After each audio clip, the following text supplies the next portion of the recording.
تیسرا اور آخری جو جس سے پتہ چلتا ہے کہ آپ ماں باپ کے حقوق کا خیال رکھتے ہیں وہ ہے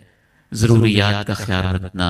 ماں باپ کے اوپر پیسے خرچ کرنا، ماں باپ کے اوپر اپنی دولت لگانا، سب سے پہلے اپنی تنخواہ ماں باپ کے حوالے کرنا، فروٹ لے کے آنا تو ماں باپ کو پہلے پیش کرنا، دودھ لے کے آنا تو ماں باپ کو پہلے پیش کرنا، کوئی چیز لے کے آنا تو ماں باپ کو پہلے پیش کرنا، عید کے تحفے لے کے آنا تو ماں باپ کو پہلے پیش کرنا، گفٹ لے کے آنا تو ماں باپ کو پہلے پیش کرنا، شادی کے لیے خرچے کرنا تو ماں باپ کے لیے پہلے سوٹ خریدنا، زندگی کا جو کام بھی کرنا پہلے ماں باپ کا سوچنا، جب وہ خصوصاً اس عمر میں ہو جائیں کہ ان کے اپنے پاس اخراجات نہ ہوں اور بڑھاپے کی عمر کو پہنچ جائیں تو پھر اس وقت اپنی ساری ضروریات کی ترتیب دیتے ہوئے اپنے بچوں سے بھی پہلے اور اپنی بیوی سے بھی پہلے ماں باپ کی فکر کرنا اور ان کا خیال رکھنا، اپنے مال کے اندر ان کے حقوق پہچاننا قرآن و حدیث سے معلوم ہوتا ہے، یہ علامت ہوگی کہ آپ اپنے ماں باپ کے حقوق کا خیال رکھتے ہیں۔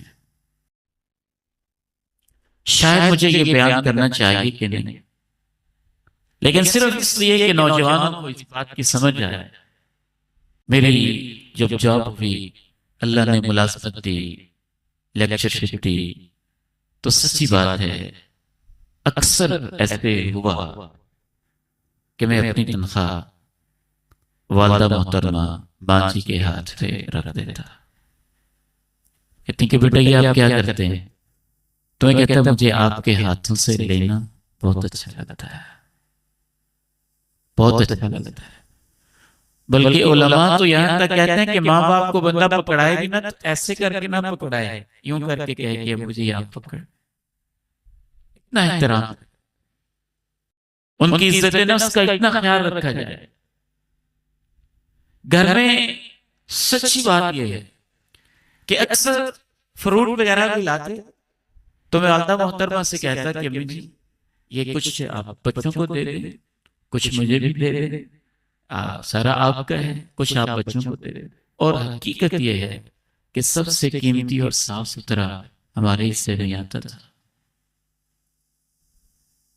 یہ سیکھنے کی چیزیں ہیں، اس کے بغیر باتیں ہیں کہ جی ہم بڑا ماں باپ کا احترام کرتے ہیں۔ والد گرامی رحمہ اللہ نے ہمیں تربیت کے لیے سکھایا، اور مجھے کئی دفعہ انہوں نے یہ کہا بھی بیٹے یہ بھی ماں باپ کی خدمت کے اندر چیز شامل ہوتی ہے کہ آپ سفر سے جب کئی دفعہ آتے ہیں تو اپنے بچوں کے لیے تحفہ لاتے ہیں، ایسے ہی ماں باپ کے لیے تحفہ لایا کریں۔ اس لیے نہیں کہ ماں باپ کو بھوکے ہوتے ہیں، ان کو خوشی ہوتی ہے کہ میرا بیٹا میرے ساتھ محبت کرتا ہے، میرا بیٹا میرے ساتھ پیار کرتا ہے، میرا بیٹا میرا خیال رکھتا ہے۔ یہ چھوٹی چھوٹی چیزیں بہت زیادہ سیکھنے کی ہیں۔